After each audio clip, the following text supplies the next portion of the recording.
আসসালামু আলাইকুম। আসসালাম। আমার নাম জেসমিন। কি নাম? Jasmine. Jasmine Begum. Jasmine Begum. বয়স কত আপনার? জন্ম সাল হয়েছে 97 অক্টোবর 7 তারিখে। আচ্ছা, কোন জেলায় জন্মগ্রহণ করেছেন? আমি জন্ম ঢাকাতেই, কিন্তু আমার বাবা মার বাড়ি হয়েছে খুলনা। আপনার গল্পটা আমি জানি এবং অনেকখানি সেন্সিটিভ একটা গল্প।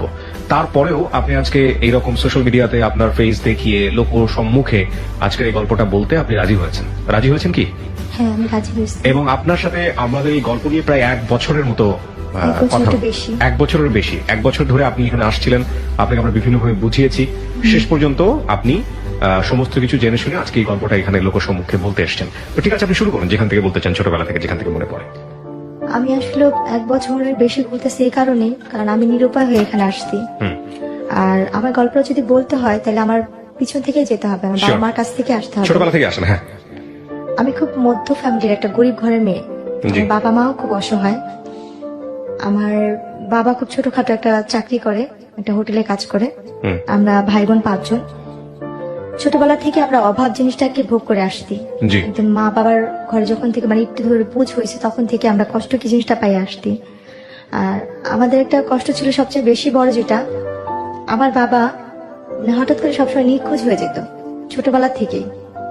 আমরা যতটুকু মনে পড়ে, আমার ছোট ভাইটা যখন একদম কোলে, খুব ছোট কোলে কয়েক মাস হয়েছে, তখন এর কথাটা আমার মোটামুটি ভালোই মনে আছে। এর আগে থেকে নাকি আম্মুর সাথে আব্বু এরকম করতো। আম্মুর যখন বিয়ের 7 দিন বিয়ের বয়স, তখন থেকে আব্বু এরকম নিখোঁজ হয়ে যেত। এটা নাকি আব্বুর একটা রোগ ধরতে গেলে ছিল, একটা অভ্যাস। মানে হঠাৎ করে নিখোঁজ হয়ে যেত। ছোট থাকতে আম্মুর বিয়ের 7 দিন থেকে। কারণ তখন যে আম্মু চলে যাবে, কারণ আম্মুর তো ঘরে সৎ মা ছিল, তার বাবা মানে বাবা যা মা বলতো তাই করতো। তো এই কারণে আম্মু আর কখনো আলাদা হওয়ার চিন্তা ভাবনা করেনি, যে তার তো কোনো মানে সে কার কাছে যাবে। তো আমার মা বাধ্য হয়ে সেখানেই সংসার করছে আমার বাবার সাথে। তো এইভাবে করতে হতে আমরা 5 ভাই বোন হয়েছি। তো আমার যতটুকু মনে পড়ে, আমার ছোট ভাইটা যখন কোলে ছিল তখন আব্বু একদম নিখোঁজ হয়ে গেছে। আব্বুর আর কোনো খোঁজ খবর ছিল না। 3 বছর আমরা আব্বুকে 3.5 বছর কোনো কাছেই পাইনি। বাবা কি জিনিস বা বাবা কি বেঁচে আছে কিনা সেটা আমরা জানতাম না। তো আমার ভাইয়া আমার বড় ভাই আমাদের বাবার মতো। তার ঋণ কখনো আমরা শোধ করতে পারবো না, এবং আমার মার ঋণও কখনো শোধ করতে পারবো না। আমার আম্মু সেলাই মেশিনের কাজ করে, বাসায় কাজ করে, মানুষের এটা সেটা সবকিছু করে আমাদের। আপনি নিজের চোখে দেখেছেন এগুলা? এই দৃশ্যটা আমার নিজের চোখেই দেখা। আচ্ছা। আমার ছোট ভাইকে যখন কোলে নিয়ে আমার বাবা চলে যায়, একদম ছোট যখন। বাবা চলে যায় বলতে? আমার আব্বু আমাদের রেখে চলে যেত। বাবা ছোট ভাইকে নিয়ে যেত? না, কোলে, আমার আম্মুর কোলে রেখে আব্বু নিখোঁজ। আচ্ছা, হঠাৎ নিখোঁজ হতো? আব্বুর এটা আগে থেকেই গিয়েছিল। আমার যখন ফিরতো তখন জিজ্ঞেস করতে না কোথায় গিয়েছিল? কিছু বলতো না। আচ্ছা, কিছুই বলতো না। মানে আমি আমার যতটুকু মনে থাকা থেকে বলতেছি, কিন্তু আব্বু তার আগে থেকে চলে যেত। আচ্ছা, তো কোনো কিছু জানতেন না আপনারা যে কোথায় যাচ্ছে বা কি অবস্থা? বলতো না, মানে কিছু বলে সে চুপচাপ থাকতো। আর আমার দাদির কাছে শুনতাম যে আমার মানে এটা নাকি আগের দিনে মানুষ মানে, এখনকার বর্তমানে যুগে এটা আমরা কেউ মানিয়ে না, বিশ্বাসও করি না, জিন পড়ি না কি বলে। কিন্তু এটা ভুল। একটা মানুষ নিজের থেকেই সরে যায়, তার হয়তো অন্য কোনো সমস্যা ছিল। তো আমার আম্মু তখন থেকে আমাদের ছোট করে বানাতো। হঠাৎ করে 3.5 বছর পরে, তখন আমরা যে ভাই বোন ছিলাম, আমার আম্মু আমাকে কোনো বাসায় দিয়ে দিছে কাজ করার জন্য, আমার আরেক বোনকে কোনো বাসায় কাজ করার জন্য, সেও কাজ করতেছে। কারণ এতগুলি মানুষকে আমার মার খাওয়ানোর মতো সামর্থ্য ছিল না। বা আমার বাসাও আমরা অনেক কষ্ট করে কাজ করে ভাত খাইছি। আমার মামা মামিও অনেক দেখছে। আমার মামা কিছুদিন আগে মারা গেছে। তো আমার ওই মামাও আমাদের অনেক করছে, অনেক দেখছে, এতটাই দেখছে যে বলার বাহিরে। তো যখন আমরা একটু বড় হয়েছি, তখন আমরা আম্মুর সাথে দেখা গেছে, আম্মু যেখানে কাজ করতেছে আম্মুর সাথে কাজ করতেছি। আম্মু রেডিমেড অর্ডারি ব্লাউজ, বাচ্চাদের রিমা, এগুলো সেলাই করতো ঘরে বসে মেশিনে। ওই আমরা আম্মুর সাথে সেই কাজ করছি। এমনও দিন দেখছি আমার আম্মু কাজ করতে করতে সেলাই মেশিনের মধ্যে ঘুমায় গেছে, আম্মুর হাতে সুই ঢুকে এখান থেকে ঢুকে আরেক পার দিয়ে বের হয়ে রক্ত ঝরতেছে। এরকমও দেখছি যে আমার মা এটা করে সংসার চালাতো। আমার মা এই কাজ করে আমাদের সংসার চালাতো। 5 ভাই বোন ছিলেন আপনারা? 5 ভাই বোন। 5 ভাই বোন ছিল, একজন মারা গেছে। আপনি বড় সবার? না, আমি বোনের মধ্যে মেঝো। আমার বড় ভাই, তারপর আমার আরেকটা বোন, তারপর সেই বোনের পর একটা ভাই ছিল, তারপর আমি, সে ভাইটাই নাই। তো ওই সময়গুলো দেখছি। আর আমার আম্মু অনেক সুন্দরী একটা মেয়ে, এত সুন্দর যে এত গুণের। আমার আম্মু মানুষের নকশি খাতা সেলাই করতো, মানুষের রেডিমেড জামা কাপড় এইসব সেলাই করতো, ফাঁকে ফাঁকে কাজও করতো, মানুষের বাসায় কাজটাও করতো। তো তারপরে ওইভাবে করতে করতে 3 বছর 3.5 বছরের পরে, মানে আমার ভাইয়া আব্বু চলে যাওয়ার পর আমার ভাইয়ার 8-এ পরীক্ষা ছিল। ভাইয়া ফাইনাল পরীক্ষা দিতে পারেনি পরীক্ষার ফিসের জন্য। ভাইয়া পরীক্ষা না দিয়ে স্কুল থেকে নাকি ভাইয়ের সাথে খারাপ ব্যবহার করেছে, টাকা দেওয়া হয় না, বেতন দেওয়া হয়নি। তো ভাইয়া না পেরে আম্মুকে কিছু না বলে, তখন টেম্পুর সময় ছিল, টেম্পু চলতো, ভাইয়া টেম্পুর হেল্পারি করতে গেছে। কত বছর বয়স তখন? আমার বড় ভাইয়ার বয়স তখন কত হবে, 12-13। টেম্পুর হেল্পারি করতে হ্যাঁ, গেছেন। আর আমার বয়স তখন ছিল হয়তো বা 5 বছর, স্কুলে যান 5-6 না? বছর। স্কুলে যাননি? না, ওকে। স্কুল তারপর? তখনও যাইনি। ওকে, তারপর? তো ভাইয়া টেম্পুর হেল্পারি করতো। হুম। তো ভাইয়া যখন টেম্পুর হেল্পারিতে গেছে, তো ওইখানে একটা ভাইয়া ছিল, নাম ছিল বারেক। হুম। তো ওই ভাইয়াটা বলতেছে কি, তোমাকে তো দেখে মনে হচ্ছে না তুমি হেল্পারের ছেলে। তো ভাইয়া নাকি কান্না করে তার হাত পা ধরছে যে ভাই আমার যেমনি হোক কাজ দিতে হবে, কাজ না দিলে আমার হবে না, আমার ফ্যামিলি চলে না। তো ওনার ভাইয়ার কান্নাকাটি দেখে মায়া লাগছে, তো উনি আমার ভাইয়াকে হেল্পারিতে নিচ্ছে। এরপরে গিয়ে আমার আব্বুকে আমরা হয়েছে 3.5 বছর পরে আব্বুকে খুঁজে পাই। আব্বু আসে আচ্ছা, 3.5 বছর পরে? 3.5 বছর পরে। হুম। আসার পরে তাকে আমরা পাই মিরপুরে। আমার বাবাকে খুঁজে পাওয়া যায় মিরপুরে 1 নম্বরে। হুম। আমার ভাইয়া তাকে খুঁজে পায়। তো বাবাকে পাওয়ার পরে যেমনি হোক প্রত্যেকটা মেয়ে যে সংসার টিকানোর জন্য, ভাঙার জন্য না। হুম। তো আমার আব্বু আসার পরে ওই আমার ছোট ভাইটাকে যখন কোলে রেখে গেছে, ওকে এসে পাইছে 2 বছরের। হুম। 2 বছরের না, 2 বছর না, 3 বছরের মানে বেশি, কারণ ভাইটাকে কোলে রেখে গেছিল। হুম। তখন আমার ভাইটা কথা বলতে পারে, ভালোই হাঁটতে পারে। তো আব্বুকে যখন পাওয়া গেছে, ওই আব্বুর কারণে আমাদের মিরপুর যাওয়া। আচ্ছা। আব্বু মিরপুর বলতেছে যে আমি এখানে থাকবো না, এলাকা সবাই যেহেতু এটা নিয়ে জানাজানি হয়েছে, তুমি কাজ করছো, থাক, যার হয়েছে চল আমরা মিরপুর চলে যাই। হুম। তখন আমরা ওই এলাকা থেকে মিরপুর চলে যাই। আচ্ছা। মিরপুর আমরা যাই 2005 সালে। আচ্ছা। 2005-এ আমরা মিরপুর চলে যাই। যার পরে ওইখানে আমাদের আর কোনো কাজ করতে না, কারণ আব্বু আসলে আমাদের আর কোনো কাজ করতে হতো না। আব্বু যে কাজ করতো, হোটেলে কাজ করতো, তো আমাদের আল্লাহর রহমতে সংসার চলে যেত। ওকে। তো কাজ টাজ করতো 5 বছর, মানে 2005-এ যখন আব্বুকে পাওয়া হয়, 6-এর দিকে আমার বোনের বিয়ে হয়। আচ্ছা। আমার বড় বোনের বিয়ে হয়ে যায়, ওকে। মানে 5-এর শেষের দিক দিয়ে 6-এর আগে আমার বড় বোনের বিয়ে হয়। ওকে। বড় বোনের বিয়ে হওয়ার পরে আমার তখন বয়স 10 বছর পার হয়ে যায়, 10-11 বছর পার হয়ে যায়, হুম। মানে 11 বছরের মাঝামাঝি।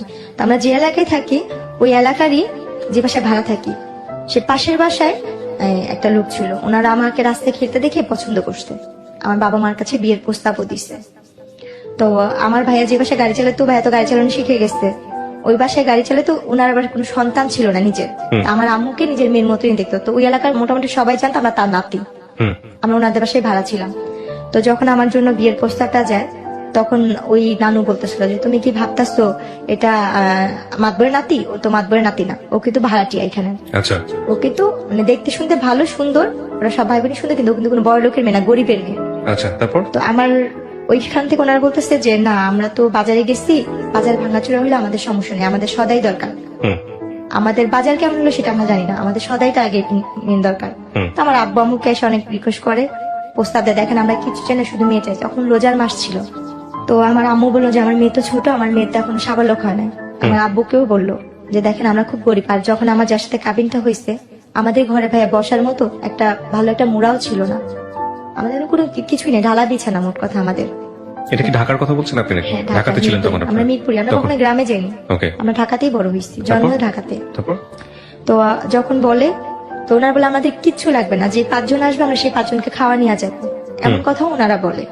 শুধু ওনাদের একটাই চাহিদা, মেয়ে সুন্দর, মেয়ে দেখতে শুনতে ভালো, আমাদের এটাই দরকার। আচ্ছা, আপনার এই বিয়ের যখন আসলো তখন বয়স কত আপনার? আমার তখন বয়স 11 বছর। মাত্র 11 মাত্র বছর? 11 বছরে, মানে মানে শেষ দিকে, মানে পুরো শেষ হয়নি। মানে ওরা যারা আসছে ওরা শুধু আপনার এই চেহারা দেখে এসছে যে? আমার চেহারা দেখি। আর তখন তখন আপনি পড়াশোনা করেন নাকি পড়াশোনা করার সুযোগ আমি হয়? তখন স্কুলে ভর্তি হয়েছি, তখন হিসাবে আমি ক্লাস 6-এ মাত্র পড়ি। ক্লাস 6 এ পড়তেন? হ্যাঁ। তারপর মাত্র 6-এ যারা বিয়ে দিয়ে এসছে তারা কোথা থেকে এসছে? তারা আশেপাশেই ছিল? তারা এমনি ওদের হোম ডিস্ট্রিক্ট বিক্রমপুর ছিল, হ্যাঁ। কিন্তু ওই এলাকার ওরা স্থানীয় ছিল, স্থানীয় ছিল এবং আপনাদেরকে চিনতো আগে? আমাদের চিনতো যে আমরা ভাড়াটিয়া, সেটা চিনতো। ওকে, তারপর? কারণ আমি তো সারাক্ষণ রাস্তায় খেলতাম। হুম। তো ওনারা যখন ইয়ে করছে, মানে আমার যার সাথে বিয়ে হয়েছে তাকে আমি একসময় মামা ডাকতাম, আর মাকে আমি নানি ডাকতাম। হুম। মানে উনি আমাকে ওই বড় হওয়ার পর ওই তখনই দেখছে। হুম। হুম। দেখার পরে বলতেছে যে এই মেয়েটা কে রে? ওর বোনের সাথে, ফুফাতো বোনের সাথে আমি খেলতাম। হুম। বলছে মালিহা এটা কে রে? বলতেছে এটা তো জেসমিন, ওই পাশের বাসায় থাকে ওরা। হুম। এবার বলতেছে কি মেয়েটা কি করে? বলতেছে ও ওইখানে সরকারি স্কুলে পড়ে, আমার সাথে মেয়ে খেলতে আসে, তখন রোজার মাস ছিল। আচ্ছা। তো আমাকে দেখছে ইফতারির 2-3 ঘন্টা আগে, সে আমাকে দেখছে। আচ্ছা। দেখার পরে তারা ইফতারির পরপরই তারা চলে আসতে আমার জন্য বিয়ের প্রস্তাব নিয়ে। হুম। আসার পরে আমার মা বাবাকে অনেক রিকোয়েস্ট করলো, যেদিন দেখছে সেদিন কথা বলছে, তারপর দিন আমার গায়ে হলুদ হইছে। ওকে। আমার বাবা মাকে তারা এক পর্যায়ে, আমার বাবা মা ভাবছে যে আমরা গরিব, এত বড় জায়গা থেকে আসতে নিজের থেকে মেয়ে নিতে চাচ্ছে, তো একদিন সময় চেয়েছে, তারা সেটাও দেয়নি। তারপর দিন গায়ে হলুদ করছে, তারপর দিন কাবিন করছে ওনারা। বুঝতেন ওই 11 বছর বয়সে বিয়ে কি জিনিস? আমাকে কতটুকু যখন বুঝতেন? আমাকে ওনারা পার্লারে সাজাইতে নিচ্ছে। হ্যাঁ আমি এই যে পাশে যে খেলতাম গলিতে, আমাকে ওই গলিতে কয়েকটা আন্টি ছিল, অনেক আদর করতো, হ্যাঁ আমাকে বলতো ললনা সুন্দরী বলতো। ওনারা আমাকে আদর করে ললনা সুন্দরী বলতো। আচ্ছা আর একটু দুষ্ট টাইপের, মানে খেলাধুলার প্রতি আমার নেশা অনেক বেশি ছিল, আর চুলগুলি একটু বড় ছিল তো যার কারণে। তো তারপরে গিয়ে ওনারা আমাকে, আমাদের তো পার্লার সাজানোর তো কোনো সামর্থ্য নেই। যেমন আমার বড় বোনের বিয়ে একটা সুতি কাপড় পরে নর্মাল, মানে বিয়ের লাল বেনারসি শাড়িও না, আচ্ছা। একটা সস্তা কাপড়ে আমার বড় বোনের বিয়ে হয়েছে, তখন একটু দেখছি। আর আমাকে তারা সুন্দর দামি শাড়ি দিচ্ছে, আচ্ছা। সিটি গোল্ডের জিনিসপত্রই দিচ্ছে, বা স্বর্ণের জিনিস যেটাই দিচ্ছে। আপনার ওই যার সঙ্গে বিয়ের কথা হচ্ছিল ওনার বয়স কত ছিল? উনি আমার থেকে 22 বছরের না 23 বছরের বড় ছিল। প্রথম বিয়ে ছিল আপনার? প্রথম যে কাবিনের বিয়েটা ছিল 22 বছর 25 বছরের বড় আপনার থেকে, আর আপনার তখন 10-11 বছর বয়স। না, আমার 11 বছর শেষের দিকটা। 12 বছরে পড়তে হ্যাঁ, যাচ্ছেন। পড়তে তো যাচ্ছি। আপনাকে হ্যাঁ পার্লার নিয়ে যাচ্ছে সাজানোর জন্য। ওনাদের নিজস্বই পার্লার আছে। ওনাদের নিজস্ব পার্লার ছিল? ওনাদের অনেকগুলো নিজস্ব মিরপুরে পার্লার ছিল। ও আচ্ছা আচ্ছা, তারপর? তো তারপরে যখন ওনারা পার্লার সাজে, আমি তো কখনো পার্লারে সাজি নেই, আমার জন্য এটা পুতুলের মতো সাজ। আমি হলুদ দিনও ওনারা সাজাইছে, আমি সেটা তো অনেক খুশি ছিলাম, ফুল টুল দিয়ে। আমার বিয়ের মিষ্টি আমি নিজেই চেয়ে চেয়ে খাচ্ছি।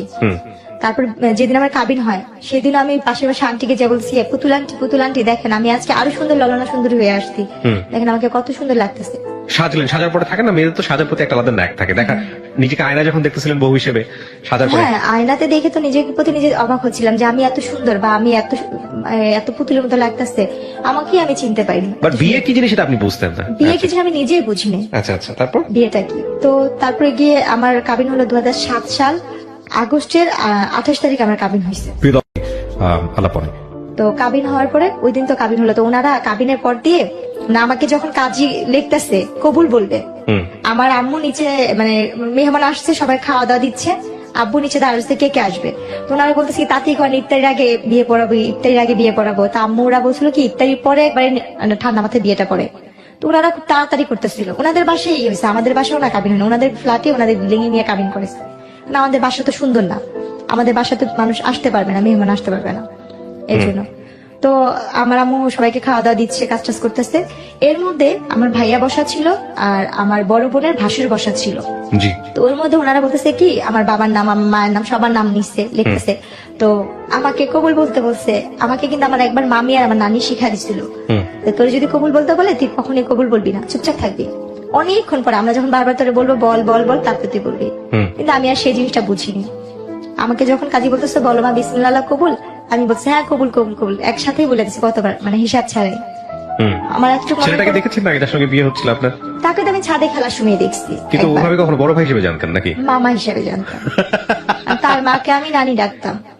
আর আমার যে আগে সংসারে যে ছিল, মানে আমার যে হাজবেন্ডের সাথে বিয়ে হয়েছে, ওনার যে বড় বোন ছিল, সেই বড় বোন যে আমার ননার সাথে সম্পর্ক, সে আমার মারও 2-3 বছরের বড় ছিল। এরপরে গিয়ে আমার আম্মু এসে বলতেছে কি যে আসেন আমরা বিয়ে পড়া ফেলে আপা, আমার ফুপুসা সেই নাম ধরে বলতেছে যে আসেন আমরা বিয়ে পড়া ফেলে।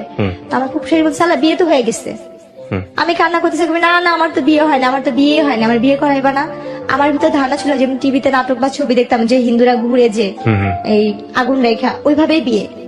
আমার চিন্তা ধারণা ওইভাবে মানুষের বিয়ে হয়, বাবা বিয়ে কি জিনিসটা আমি অতটা বুঝিনি। ওইটা টিভিতে দেখে বিয়ে, ওইটাই বিয়ে। যে না আমার তো বিয়েই হয় না, আমার বিয়ে দেয় না। কবুল কবুল বলার পরে হ্যাঁ আমার কিন্তু বিয়ে হয়েছে 1 ঘন্টা হয়ে গেছে। পরে ওনারা বলতেছে কি এই যে ছবি তুলছি, দেখো দেখো ক্যামেরা দিয়ে ছবি তুলছি। তো আমার যার সাথে বিয়ে হয়েছে তার একটা ফোন ছিল, কলমালা ফোন, টাচ ফোন বড়। তো ওই ফোনে উনি ভিডিও করছে, ছবিগুলো দেখাইতেছে, আমি টাকা টাকা হাসতেছি। কিন্তু উনি যে আমার স্বামী বা উনি যে কি, আমি তখন তাকে মামা আমাকে ডাকতেছি। ওনার সাথে যে বিয়ে হয়েছে, তারপরে আমি বুঝতেছি না যে উনি আমার স্বামী। বলছে মামা এইটা এটা এটা আমার বিয়ের ইয়া। তুমি বলছে কি মামা বললো না, তুমি আমাকে তুমি করে বলো, আমি তোমার হাজবেন্ড। ওকে। তখন আমি মানে একটু চুপ হয়ে গেছিলাম। এরপরে গিয়ে ওনারা আর কি আমাকে বলতেছে, আমার আম্মাকে, আম্মু বলছে তাহলে আমরা ওরে নিয়ে যাই। বলছে না দেখেন যেহেতু কাবিন হয়েছে ছেলে মেয়ে একটু একসাথেই থাকুক। আম্মু বলছে না আপনারা তো বলছিলেন যে মেয়ে সাবলোক না হওয়া পর্যন্ত আপনারা ছেলে মেয়েকে এক জায়গায় করবেন না। বলছে ও তো আগে মামা ডাকতো, ওর তো একটু ফ্রি হওয়ার দরকার আছে, একটু থাকুক, কথা টথা বলুক, রাতে আমাদের সাথেই থাকুক, তারপরে আমি তারপর দিন নিয়ে দিয়ে আসবো নি। পরে আম্মু আব্বু মানে চুপচাপ থেকে আমার নানি বলতেছে কি যে না ঠিকই আছে, রেখে যায়, কারণ থাকার দরকার আছে, বোঝার দরকার আছে যে ও এখন আরেক বাড়ির বউ, কাজটা। তো আমার শ্বশুর বাড়িটা ছিল রাস্তার এই পারে ছিল আমার শ্বশুর বাড়ি, 1 গলির পরে আর কি আমাদের বাসা। মানে আবার চাইলে ভিতর দিয়ে আরেকটা গুলি যাওয়া যেতে, বলা যে এই পারে ওই পার। এরপরে গিয়ে রাতে যে কাহিনীটা, ওনারা অনেক সুন্দর করে ফুল টুল দিয়ে ঘর সাজাইছে, রুম সাজাইছে, আমাকে নিচ্ছে, আমি নিজের ঘরে নিজে ফুল টুল নিয়ে টেটুল নিয়ে খেলতেছি, আমি নিজেই ওইটা যে আমার ঘর। তো ওনাকে দেখে আমি খুব ভয় পাইতাম, আমি বিয়ের আগে থেকে ওই আমাকে দেখলে ভয় পাইতাম, কারণ সে তো পলিটিক্স করতো, রাজনীতি করতো, তাকে আমি খুব ভয় পাইতাম। তার চোখ অল টাইম লাল থাকতো, আর খুব ফর্সা মানুষ তো। লাল কেন থাকতো এটা বুঝতেন না? না, আমি ওটা কখনোই বুঝতাম। আচ্ছা, তারপর ওনাকে যখন রুমে দেখছি না, আমি ভয় চুপচাপ হয়ে গেছি। উনি না গুন্ডা, ওনাকে না সবাই ভয় পায়, এলাকার সবাই ওনাকে নাম ধরে যেটা বলে। উনি এই ঘরে কেন, উনি কি আমার সত্যি তেল স্বামী? উনি তখন বলে উনি আমার হাজবেন্ড। ওই জিনিসটা আমার ভিতরে ভয় কাজ করছে।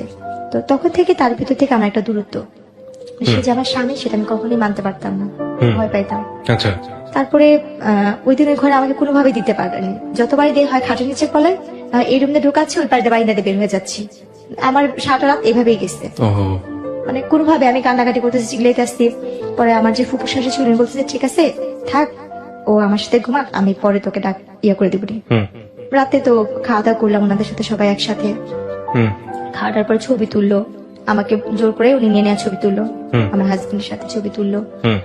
পরে এক পর্যায়ে যেহেতু কেউ নাই আমার বাবা মা এখানে, আর যেহেতু আমার বিয়ে হয়ে গেছে এটা আমাকে বুঝতে হচ্ছে, শ্বশুর বাড়িতে চলে গেছেন। হ্যাঁ, তখন ছবি তুললো, ছবি তুলছি, ওনাদের সাথে আসছি, কিন্তু ওনার সাথে আমি ওরকম ভাবে কথা বলছি না। উনি আমার শরীরে হাত রেখে ছবি তুলছে, আমি তারপর ভয় পাচ্ছি, শুধু ভয়ে ওখানে ছবি তোলা। এরপরে গিয়ে সকাল মানে রাতে যখন আমার ফুপুর সাথে শাশুড়ির সাথে ঘুমাইলাম, মাঝরাতে তখন 4টা বা 3:30 বাজে, হঠাৎ করে ঘুম ভাঙছে, দেখি যে না উনি ওই রুমে আমাদের সাথে একসাথে শুয়ে আসছে। তো যাক, তখন ওর মধ্যে তখন দিয়ে উঠে বসে বসে কান্না করতেছি যে আমি মনে আর বাবা মার কাছে যেতে পারবো না। এত বড় লোক বাড়ি, এত সুন্দর ঘর বাড়ি, কিন্তু পুরোটাই আমার ভালো লাগতেছে না, আমার নিজের মতো মনে হচ্ছে না। যতটা আমার ভাঙা ঘর বা খুব ছোট বাচ্চা যেসব অনুভূতিগুলো আসে, হ্যাঁ, আমার ফ্যামিলিটাই আমার কাছে বেস্ট। তো আমি ভাবতেছি কখন সকাল হবে, কখন আমি বাসায় যাবো, কারণ আমি এই বাসা তো চিনি আর আমাদের বাসাও চিনি। এরপর যখন সকালে ফজরের আজান দিল, আমি বসে রয়েছি, একবার লুকায়, ওনারা সবাই ঘুমে, কেউ জানেই না, আমি দৌড় দিয়ে যা দেখে আসলাম। ওনার বাসা ছিল 3 তলা, তো 3 তলা থাকতো, দৌড়া যে দেখছি কেচি গেট খুলছে কিনা, নিজে না কেচি গেট খুলে নেয় অত ভোরে, আবার দৌড়া চলে আসছে, এসে খাটের নিচে লুকায় আসছি, বসে আসছি। এরপরে যখন সকালবেলা 6টা বাজে, আমি তখন মুহূর্তে বাসা থেকে চলে আমাদের বাসা চলে যাই, গেট টেট খুলে আমি আমাদের বাসা চলে গেছি। আমি আমাদের বাসা যা ঘুমা, আম্মু বলতেছে তুমি এত সকালে, আমি ওনারা আমার পাঠা দিচ্ছে, ওনারা বলছে তুমি বাসা যাওয়া, আমি জন্য বাসায় এসে বসছি। তা আম্মু ভাবছে যে পরিচয় সত্যি বলছে, তো আমি বাসা যে ঘুমা রয়েছি। এদিক দিয়ে ওনারা খুঁজতে আসছে বাসায়, আর আমাদের তো ফোন নাই যে আমাদের বাসায় ফোন দিবে, মোবাইল টোবাইল কিছুই নেই যে ফোন দিবে। তো ওনারা খুঁজতে খুঁজতেছে, অনেকক্ষণ পর ওনাদের বাসায় কাজের মেয়েকে পাঠাইছে, পাঠায় যায় বলতে জেসমিন কি বাসায় গেছে, বলে হ্যাঁ ও তো কোন সকালে এসে ঘুমা রয়েছে, আপনার ওরা নাকি পাঠা দিচ্ছে ওর ফুপু শাশুড়ি। দেখছেন হ্যাঁ সবাই ম্যাডামরা খুঁজতেছে, ওরা কেউ পাইতেছে না। ওরা আম্মু আমারে বকা দিল, দুটো থাপ্পড় দিল যে তুমি এখন বড় হয়েছে, তোমার বিয়ে হয়েছে, তুমি তো যখন তখন জেলে আসতে পারবে না, আসলে কে তোমাকে নিয়ে ওনারা সংসার করবে, তুমি তো মেয়ে মানুষ, তোমার কপাল দোষ এখানে বিয়ে হয়েছে, ভালো জায়গায় বিয়ে হয়েছে। আম্মু বোঝাইল, আম্মুর মতো করে আম্মু বুঝলো যে এখন এটাই তোমার আসল বাড়ি, ওখানে সুখ হোক দুঃখ হোক তোমার এখানে ভাগ্য করে থাকতে হবে, আর তোমার কপাল ভালো যে তুমি এমন ফ্যামিলির একটা বউ হইছো, এগুলো যেটা বোঝায় আর কি। বেশি দিন তো না, তুমি কয়দিন থাকো, তোমাকে পরে উঠা দেওয়া যখন হবে তখন এই কয়দিন ওইখানে যে থাকো, পরে আবার আম্মু নিয়ে দিয়ে আসতে। ওনারা সেদিন ওনাদের বাসায় অনেক মানে পার্টির আয়োজন করছে, লোকজন আসতে, বউ দেখছে, সবাই বলতেছে না বউ অনেক সুন্দর হয়েছে, সবাই নাম ধরে ধরে বলতেছে ওর বউটা অনেক সুন্দর ভালো হয়েছে, কিন্তু অনেক ছোট, বয়স ছোট। বলছে হ্যাঁ ঠিক হয়েছে, হ্যাঁ। এরপরে যেটা হয়েছে, আমাকে আমার বাবার বাসা দিয়ে গেছে, 3-4 মাস পরে ওনারা ঘুরতে যাবে। ওনার সাথে ঘুরতে যাওয়া অবস্থায় যখন ঘুরতে গেছি, আমার অলরেডি তখন বাচ্চা কনসিভ করতে, সেটা আমি বুঝতে পারিনি যে আমার গর্ভে বাচ্চা। তো আমার যখন বিয়েটা হয়েছে, আমার ফুপু শাশুড়ি, আমার চাচা শ্বশুর এরা জানতো, কিন্তু এরা আবার কি করছে, আমরা গরিব বলে ছেলের মা বাবা মানে বাবা তো নেই, মা মানবে না বিধায় আমার বড় ভাসুর, আমার ফুপু শাশুড়ি, আমার চাচা শাশুড়ি, আমার শাশুড়িকে জানায় নেয় বিয়ের কথাটা। আমার শাশুড়ি নাকি জানতো না আমার বিয়ের কথাটা, কারণ সে তো গরিবের মেয়ে নিবে না। কিন্তু আমার যে বড় ভাসুর সে খুব ভালো ছিল, এবং সে সেটা মানতো না বলেই সে ইনফর্ম ছিল। হ্যাঁ, কিন্তু আমরা জানতাম না যে আমার শাশুড়ি না, আমার মার সামনে অন্য একজনকে ফেস করেছে, এটা শাশুড়ি, ছেলের মা। ভয়ঙ্করতম কাজ। তো তখন আর কি, যখন আমার বাবু পেটে আসছে, আমার বাচ্চা নাকি 2-3 মাস মানে বাচ্চা পেটে, আমি তো বুঝি না একটা মেয়ে অসুস্থ হলে যে জিনিস সেটাও তো আমি বুঝতাম না। তা আমি খুব বমি করতাম, মাথা ব্যথা, কিছু খাইতে পারতাম না। মানে আমার কাছে খুব খারাপ লাগতো। তা আম্মু ওই জিনিসটা নিয়ে খালি বলতো কি হঠাৎ করে এমন করতেছে কেন, আর শুকা যাচ্ছি, কালো হয়ে যাচ্ছি। তখন আমার আম্মু আমার বড় বোন বলতেছে কি মা আম্মু ওর কি বাচ্চা টাচ্চা পেটে আসলো নাকি? আর আম্মু বলতেছে ওর বাচ্চা পেটে আসলে তো বুঝতাম, বা আম্মু আমাকে জিজ্ঞেস তোমার কি এরকম কখন হয়েছে, কি জানি আমি জানি না, আমি সেটা বুঝতে পারি। এরপরে গিয়ে আমার মা আমাকে একটা ডাক্তার দেখাতে নিয়ে গেল। ডাক্তার দেখানোর পরে ওখানে প্রস্তাব পরীক্ষা দিল, কয়েকটা পরীক্ষা দিল। এই রিপোর্ট গুলো আনতে গেল আমার হাজবেন্ড, উনি আমাকে নিয়ে গেল সাথে করে। রিপোর্ট গুলো আনতে যাওয়ার পরে বলতেছে ওনার তো বাচ্চা পেটে, উনি তো ওনার 3 মাস শেষ পর্যায়ে, বাচ্চা 4 মাসে পড়বে। তো এই কথা শোনার পর উনি খুব খুশি হয়। উনি খুশি হয়ে ওনাদের গ্রামের বাড়িতে আমাকে নিয়ে যায় বিক্রমপুরে। আচ্ছা, উনি আমাকে বিক্রমপুরে নিয়ে যাবে। এই ফার্স্ট আমি আমার শ্বশুর বাড়িতে যাচ্ছি। আচ্ছা, তো আমার শ্বশুর বাড়িতে যখন যাবো তখন আমি খুব কান্নাকাটি করতেছি। এতদিন তো আমার ফুপু শাশুড়ি, চাচা শ্বশুর বাড়ি, আমি জানতাম এটাই আমার শ্বশুর বাড়ি। তো যখন সে বললো যে দেখো তোমাকে তো আমার মার কাছে কখনো নিয়ে নেই, তোমাকে চলে আজকে আমার মার কাছে নিয়ে যাবো। ওই যে আপনার ওইটা আমার ফুপু আম্মা, ওইটা আমার আরেকটা ফুপু আম্মা। আচ্ছা। এরপরে গিয়ে উনি যখন নিয়ে যাবে আমি ভয় পেতেছিলাম যে আম্মু না যাবে, অনেক কান্নাকাটি করতেছে। আমার ছোট বোন আর মামাতো বোনকে নিয়ে যাই, আমরা একসাথে বিক্রমপুর যাই। আচ্ছা ভাইয়া যেদিন যাই সেদিন আমাদের যেতে যেতে রাত, মানে আমরা বিকালবেলা রওনা হয়েছি, তো শীতের দিন ছিল। এটা 2008-এ পড়ে যায় কাহিনীটা। আমরা গিয়ে ওখানে গিয়ে পৌঁছাই সন্ধ্যার সময়। তো ওই অবস্থা দেখে সে আমার মামি শাশুড়ির বাসায়, আমার আরেকটা ফুপু শাশুড়ির বাসায়, যে কিনা মুক্তিযোদ্ধা তার ফ্যামিলি, তাদের বাসায় নিয়ে ওঠায়, তাদের বাসায় রাখার পরে ওনারা বলতেছে মাশাআল্লাহ তুই তো বউ অনেক সুন্দর আছে, আমাদের সবার বউ পছন্দ, মানে সবাই আমাকে অনেক আদর করতেছে। বলছে তোর মাকে বোঝানোর দায়িত্ব হচ্ছে আমাদের, তুই হিসাবে ছেলের বউ আমরা ভালো পাইছি, হাসি খুশি মিশু। তো ওই রাত্রটুকু ওখান থেকে সকালবেলা আমাকে নিয়ে গেল ওনাদের গ্রামে বেড়ে। প্রথম যে এক গ্রামে রাত্র থাকলাম, তারপর দিন সকালবেলা ওই গ্রামে গেলাম, আমার শ্বশুর বাড়ির গ্রামে। তো যাওয়ার পরে ওই জোগানিয়া গ্রামে যাওয়ার পরে ওখানে আর কি ওনারা বউ দেখে আমার শাশুড়ি বলতেছে খালি কি চামড়া ধলাই আনছিস, কোনো টাকা পয়সা আনিস নাই, বউর সাথে কিছু দেয় না। উনি আমার কানে হাত দিচ্ছে, গলায় হাত দিচ্ছে, হাতে হাত দিচ্ছে। হ্যাঁ, শূন্যের কিছু নেই। তখন আমি বলতেছি কি আল্লাহ উনাকে তো দেখছিলাম ওই নানুর বাসায়, তাহলে উনিও তো আমাদের নানি হইতো। আর উনি খুব বয়স্ক ছিল, উনিও হয়েছে রাজনীতিকের সাথে, উনি গ্রামের আর কি মেম্বার নাকি বলে যে ওসবে দাঁড়াইছিল। উনি সবসময় কুচিতা শাড়ি পরতো, ওনার গলায় মোবাইল ব্যাগ থাকতো, খুব শৌখিন, বয়স হয়েছে কিন্তু উনি খুব শৌখিন ছিল। আর আগের দিনই নাকি মেট্রিক পাস, ওনার যুদ্ধের অনেক আগে তার 3 সন্তান হয়েছে। তো উনি আমার গলায় কানে হাত দিয়ে বলছে তোমার বাবা মা কিছু দেয় নাই, তোমার বাপ কি করে? আমি বলছি আমার বাবা হোটেলে কাজ করে। এটা শুনে সে আরো রাগ হয়ে গেছে। ওই মুহূর্তে ওনারা কি করলো, মা ছেলে ঝগড়া করতেছে। আমার আরেক ভাসুর, আমার আরেক দেবররা, 2 দেবর মিলে ঝগড়া করতেছে, তারা ঝগড়া করতেছিল। তারা ঝগড়া করতে করতে আমার যে বড় জাল, যে ভাসুরের বউ যে ছিল, আমার সেই বড় ভাসুরের বউ আর আমার আরেক ভাসুরের বউ, তারা মিলে রান্না বান্না করতেছে, বউকে যেটা খাওয়ানোর মিষ্টি টিষ্টি সব বানাচ্ছে। তো তখন বাজে সকাল 10টার দিকে। তো ওই মুহূর্তে কি হয়েছে, তারা 2 ভাই মারামারি, 3 ভাই মিলে ঝগড়া কথা কাটাকাটি করতে একটা মারামারি, অনেক পর্যায়ে দেখি যে দা বুঠি নিয়ে মারামারি হচ্ছে। আমি রুমে, আমি আমার 2 বোন রুমে। কতক্ষণ পরে আমি মানে মারামারি, সে তো আমার স্বামী, তার সাথে আমি যেহেতু সংসার করছি প্রায় 1 বছরের মতো সময় হয়ে আসতেছে কাছাকাছি। তো ওনার সাথে ঝগড়া লাগছে দেখে আমি একটু বাইরে এসে দরজার সামনে দাঁড়িয়েছি। দাঁড়ানোর পরে আমার যে আরেক ভাসুর, মানে মেজু ভাসুর যাকে বলে, সে এসে আমার মুখে বেশ একটা খারাপ করে একটা গালি দিয়ে আমার চুলটা ডাইনা ধরে, এইটার আগে মার, একটা গালি দিয়ে বলতেছে এটার আগে মার, ভাষা খারাপ করে এটার আগে মার, এটার বাপ মা এটার কথা দিচ্ছে। উনি আমার চুল টাইনা না ধইরা উনি কি করলো, বলছে মানে অনেক বাজে ভাষায় গালাগালি করছে, ওকে আগে মার, চামড়া ধরা তো গেছে এটা সেটা করতে গছা দিচ্ছে। এভাবে বলে উনি ইয়া করলো। ভাই কখনো যুদ্ধ কি জিনিস দেখিনি, শুনছি শুধু মুক্তিযোদ্ধা নাকি অনেক কষ্ট, কিন্তু সেই দিনের যুদ্ধটা মনে হয় কি আমার জীবনে অনেক বড় একটা যুদ্ধ ছিল। সেই দিন ওই মুহূর্তে আমাকে মারলো, আমার 2 বোনকে মারলো, আর সেই মায়ের কি উড়া ধরা মায়ের। কে ঘাট তুলল আপনার? এটা আমার ভাসুর, আমার দেবর। আপনার জামাই ছিল না ওখানে? ওনাকেও মারছে। মিথ্যা তো কেন বলবো, উনি খুব মানে যতটুকু সাধ্য উনি ইয়া করতে, ওনাকেও মারছে। উনি বলছে আমি যদি গরিব মেয়ে কিনে সংসার করে ভাত খেতে পারি তোদের সমস্যা কি, আমি তোকে নিয়ে ভাত খাবো।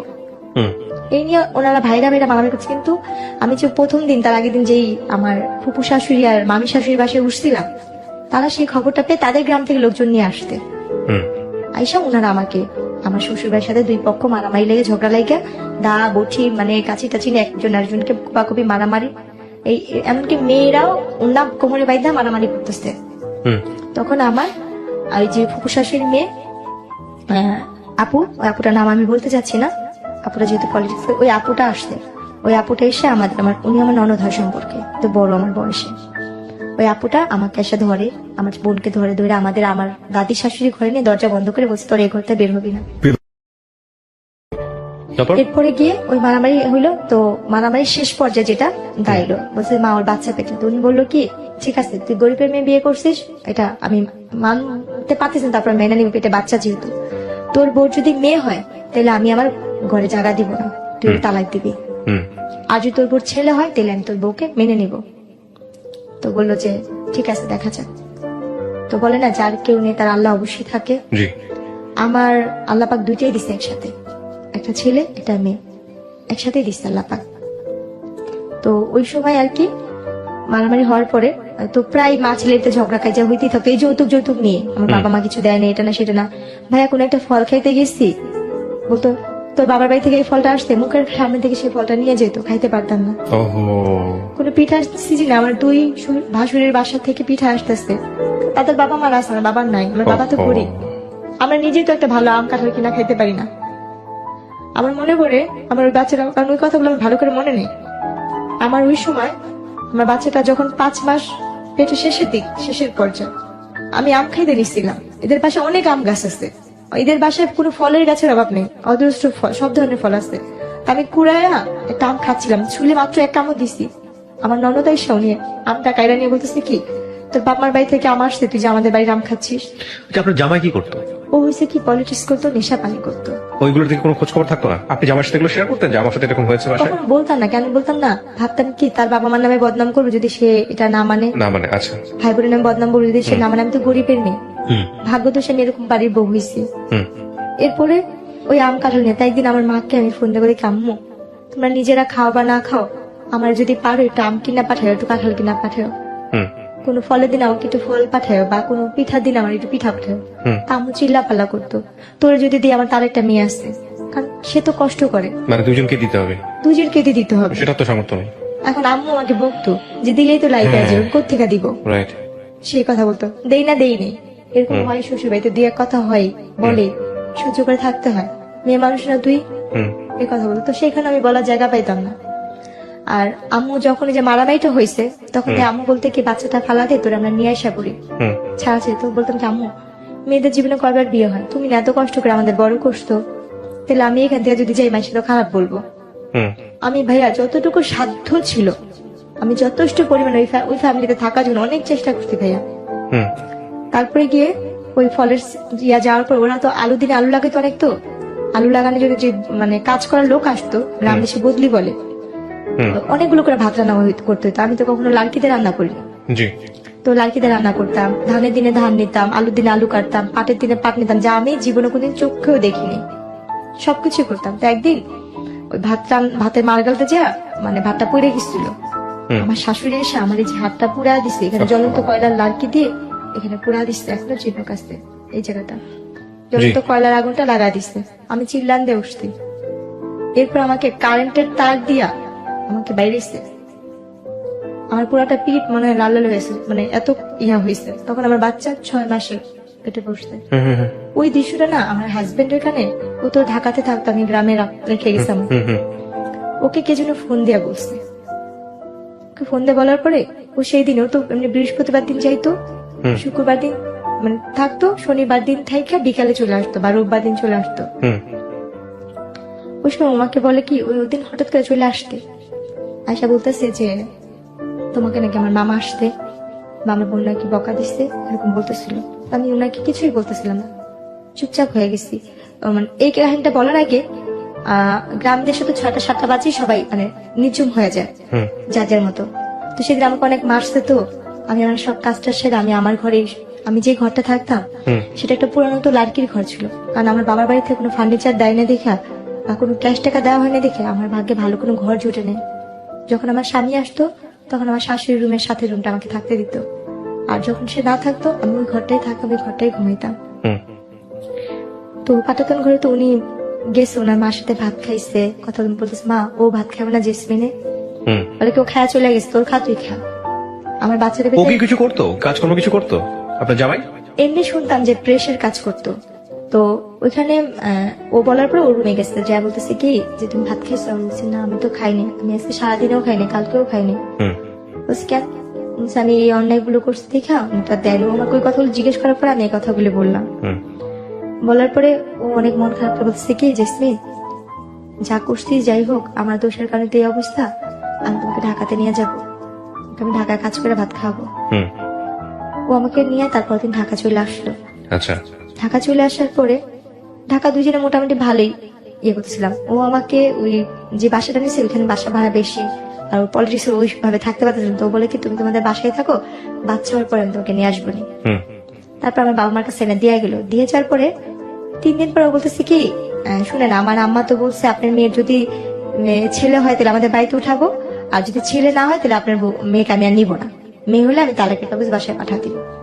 একে তো আমি বিয়ে করছি কিছুই পাই নাই, আমার অন্যান্য ভাইরা পাইছে, আর আপনার মেয়ের যদি মেয়ে, আমার 2 ভাইয়েরও মেয়ে, আপনার ঘরের মেয়ের ঘরে যদি মেয়ে হয় তাহলে আমি এই বউতে কি করবো। আচ্ছা, এটা কে বলেছে? আমার ওই হাজবেন্ড। এরপর সে আর কোনো খোঁজ খবর না করে একদিন আমার মা আর আমার খালা মিলে আমার শাশুড়িকে ফোন দিচ্ছে যে আপনার কি জেসমিনকে নেবেন না, ওর তো 7 মাস শেষের দিকে, বা আপনার কি দেখতে বলছে যে আমার ছেলে যা বলার বলেই দিচ্ছে। আমার খালা বললো কি, তাহলে আমার একটা আপনি কথা কি জানেন, মানে আপনার ফ্যামিলির লোকজন কি জানে যে ছেলে মেয়ে হওয়ার ব্যাপারটা আসলে শুধুমাত্র সাইন্টিফিক্যালি এটা নির্ভর করে হচ্ছে একটা ছেলের উপরে? আমার পুরো ফ্যামিলি তো মানে লেখাপড়া জানে না। এটা জানে না? আপনি জানতেন এটা? আমি যে বললাম আপনাকে, আপনি এটা জানতেন? আমি নিজেও জানতাম না। আজকে ফার্স্ট জানলেন? হ্যাঁ, আমি আজকে মানে জানছি। একটা সন্তান ছেলে হবে নাকি মেয়ে হবে এই ক্ষমতাটা আল্লাহ শরীরবৃত্তীয় ভাবে একটা ছেলের মধ্যে রেখেছেন, এবং এটাতে একটা মেয়ের কোনো হাত নাই। হ্যাঁ, এবং এটা ক্রোমোজোমের ব্যাপার স্যাপার থাকে, আমি বৈজ্ঞানিকভাবে আপনাকে ব্যাখ্যা করবো না, কিন্তু এখানে মেয়ের কোনো হাত নাই। এটা আপনাকে এই কারণেই বলতেছি যে বাংলাদেশের অনেক অনেক মেয়ের ভাগ্য এই জিনিসটার উপর নির্ধারিত হয়, এবং মনে করা হয় যে ছেলে হবে না মেয়ে হবে এটা তারই দোষ। যদিও সমাজ অনেকখানি পরিবর্তন হয়েছে, এখন আর আমি জানি না এত পিছিয়ে আছে কিনা মানুষ, কিন্তু এটা কি আপনি জানতেন? আজ পর্যন্ত আপনি জানতেন না? জানি না। আচ্ছা, তারপরে কি হলো? এরপরে গিয়ে সে আর আমাকে নিতে আসতো, আমি শুধু কান্না করতাম আর ভাবতাম যে আল্লাহ কেন এরকম করলো, বা আমার বাবা মা এত টাকা পয়সা কোথায় পাবে। ডাক্তার বলছে যে মেয়ের বয়স কম, সিজার করতে হবে, বাচ্চা একসাথে 2 বাচ্চা একসাথে পেটে, সিজার করতে হবে, এরকম ভাবে মানে ইয়া করতেছে। আচ্ছা, তখন আর কি আমার বাবা মা কি করবে, তারাও খুব টেনশন করতো। আমার মধ্যে আল্লাহ ভরসা, আমি শুধু ভাই কান্না করতাম, কারণ কান্না করেছে আমার আর কিছু করার নেই। কিন্তু আমি তাকে কখনো মানে আমার হাজবেন্ডকে লাগবে বা তাকে আমার দরকারি ওরকম ভাবে তখন আমি ট্রাই করি, মানে স্বামী কি জিনিসটা আমার ভিতরে তখনও কোনো কিছু কাজ করেনি। আচ্ছা, আমার ভিতরে ওই জিনিসটা মাথা থেকে সে যদি নাও আসতো, আমার কোনো কিছু যায় আসতো, তার ভিতরে কোনো মায়া বা ভালোবাসা কোনো কিছুই সৃষ্টি হয়নি। এরপর হয়েছে গিয়া আমার বাচ্চাটা মানে মারামারিতে হইলো, আমার যখন বাচ্চা হবে, আমার অলরেডি বাচ্চা হওয়ার সময় হয়েছে 2010-এর দিকে আমার বাচ্চা হলো, এবং নর্মালি ডেলিভারি হলো বাচ্চাগুলো মানে 10-এর বাচ্চাগুলো মানে টুইন ছিল? হ্যাঁ। ও আচ্ছা, মার্চের 26 তারিখে হয়েছে। দুটোই মেয়ে? না, ছেলে। ছেলে। এক ছেলে এক মেয়ে, মাশাআল্লাহ। হ্যাঁ, তারপর? এবং নর্মালি ডেলিভারি হয়েছে আল্লাহর রহমতে। তখন ওই কথা শুনে ওনারা আসতে, ও আমার হাজবেন্ড আসতে, আমার হাজবেন্ডের বড় ভাইটি সবাই আসতে, দেখলো খুব খুশি বাচ্চাদের নিয়ে গেল, কিন্তু মেয়েটাকে ওরকম বেশি একটা আদর করে নাই। আচ্ছা, ছেলেটাকে নিয়ে সবাই খুশি ছিল। আচ্ছা আচ্ছা। এরপরে গিয়ে ওনারা আর কি ভালোই দিন কাটতেছিল মোটামুটি আল্লাহর রহমতে। ঝগড়া কাজে আসে, মানে মায়ের দূর আসে। উনি তো নেশা করতো, নেশা করে আসতো, প্রায় বলতো যে তোকে বিয়ে করে কিছু পাইনি মাতাল অবস্থায়, তোরে বিয়ে করে যৌতুক পাইলাম না, তো তোকে দিয়ে আমি ইয়ে করবো, এখন তো আমার বাচ্চা হয়েছে, আমার ছেলে হয়েছে, আমার তার তোকে আর দরকার নেই, আমার মেয়ের অভাব নেই, এরকম বলতো। এমনকি উনি ঘরে অনেক মেয়েদের নিয়ে আসা, যেরকম স্বামী স্ত্রী থাকে ওরকম সে থাকতো। আচ্ছা, আপনার সামনে? হ্যাঁ, এইভাবে সে ব্যাপারগুলো করতো। তো সত্যি কথা বলতে কি, আমার না ওই মানুষটার প্রতি কখনই ভালোবাসা কি জিনিস আসেনি, কারণ আপনি বুঝিনি তো নাই, বোঝার বয়স ছিল না বিষয়টা। বোঝার বয়স নেই, আর কেন জানি তাকে আমি ভয়ই পাই, তাকে তো কোনো ভালোবাসার মানুষ হিসেবে দেখিনি বা স্বামী হিসেবে দেখিনি। 2টা বাচ্চা হয়েছে, তাও মনে হয় হাতে গোনা কয়েকদিন স্বামীকে পাইছি, আমার ওনার প্রতি কোনো মায়া নেই, তো ওনার প্রতি আমার ভয়টাই বেশি কাজ করতো সবসময়। আল্লাহ কখন দিন এসে আমাকে মারবে, কখন দিন উনি মাতাল হয়ে আমাকে মারবে, এই চিন্তাগুলো ছিল। আর ওনার সাথে যেটা, উনি হয়তো মানসিক ভাবে সাইকো টাইপেরই ছিল, যেটা মানুষ বলে। আমি আমার হাজবেন্ডের সাথে কোথাও যাচ্ছি, কেউ যদি বলতে চাই তোর বউটা তো অনেক সুন্দর, উনি তাকে কিছু না বলে সে আমাকে উড়া ধরা মারতো। আর মার কি, যে মারগুলো সহ্য করার মতো না, যে মারগুলি আমার আজও ঘুমাইলে চোখ বন্ধ করে আমি চোখের সামনে ঝাপসা ঝাপসা ভাসে, হাতটা কেভাবে পিছিয়ে মারতো, মুখে কাপড় দিয়ে তার পাতালিতে মারতো, যেটা আমি বাইরে যে কিছু বলছে উনি আমাকে সে মারতো। কিন্তু যখন আমার বাবু হলো, বয়স আস্তে আস্তে বাড়তে থাকলো, 6-7 মাস বয়স হইতে থাকলো বাচ্চাগুলো, তখন থেকে তার অত্যাচার আরো বেশি বেড়ে যেতেছিল, প্রতিনিয়ত তার অত্যাচার বাড়তেছিল।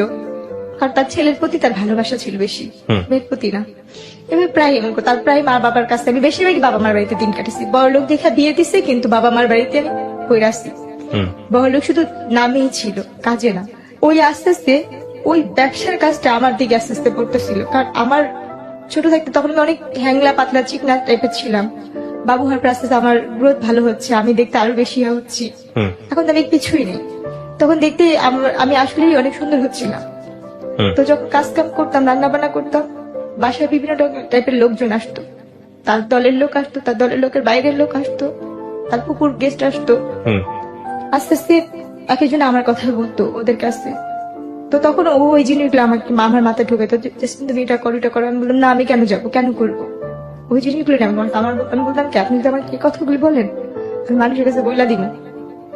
তখন সে আমাকে আবার ওইভাবে হাত পা বাইধা পা তালুতে মারতো। আর ওই মানো অবস্থা মনে হতো কি কেউ যদি একবার আমার হাতটা খুলে দিত, আমি নিজে তার খুন করতাম।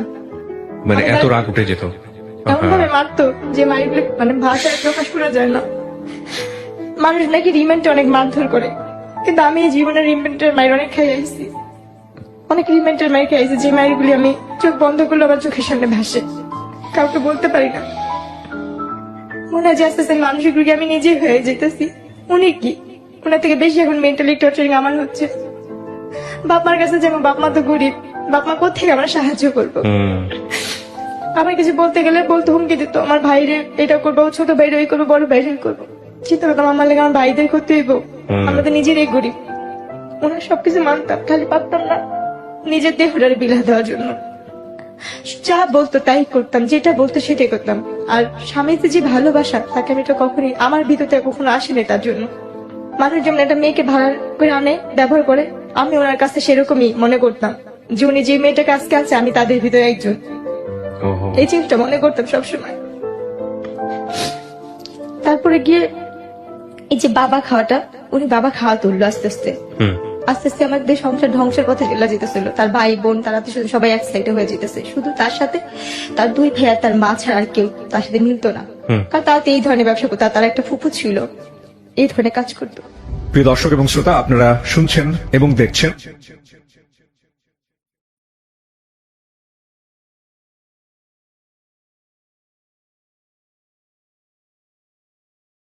আমার যতটুকু লাস্টের দিকটা মনে পড়ে, আমার উপরে তো যে অত্যাচার গেছে তো গেছি, আমাকে গ্রামে নিয়ে আমি বলছি, এরপরে পুলিশ কেস হয়েছিল বংশাল থানার ভিতরে ওর নামে?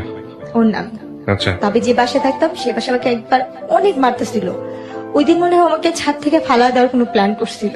আচ্ছা। যে বিল্ডিং এ থাকতাম 7 তলায়, আচ্ছা। তখন পুরান ঢাকায় থাকি। তো ওইখানটা আমার যেটা মনে পড়ে, আমার অনেক মারতেছিল, এত মারতেছিল যে মানে ভাষায় মারতে মারতে টাইনা টাইনা আমার ছাদের কোনায় নেওয়ার চেষ্টা করতেছিল। হ্যাঁ। আমি কোনোভাবে যাবো না, আমি দরজার সিট ইয়াটা ধরে রাখছি।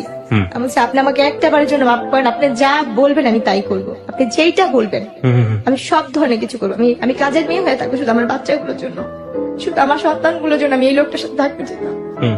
কারণ আমার নিজের প্রতি, নিজের দেহের প্রতি কোনো লোক ছিল না, এই দুনিয়ার কোনো কিছুর প্রতি আমার লোক নেই। আমার শুধু একটাই শখ ছিল, আমি একটা ঘরের বউ হবো, একটা যৌথ পরিবারের বউ থাকবো, একটা সংসারী মেয়ে থাকবো। আমার একটা ঘর দরকার ছিল, স্বামী যেমনই হোক, আমি সেটা পাইনি। এরপর ওদিন মারার পরে না শুধু ওই বিল্ডিং এর মানুষজন আমাকে ধরে, তারপর আমি না পারি ওদিন কোনার প্রতি আমার ক্ষিপ্ত একটা ঘৃণা চলে আসছিল যে আমি ওনার অত্যাচার আর সহ্য করবো না, আমি ওনার প্রতি নিজে যে মামলা করবো, কেস করবো। আমি আমার বাচ্চাটাকে দুইটারে কোলে নিয়ে আমি নাইমা চলে আসছি।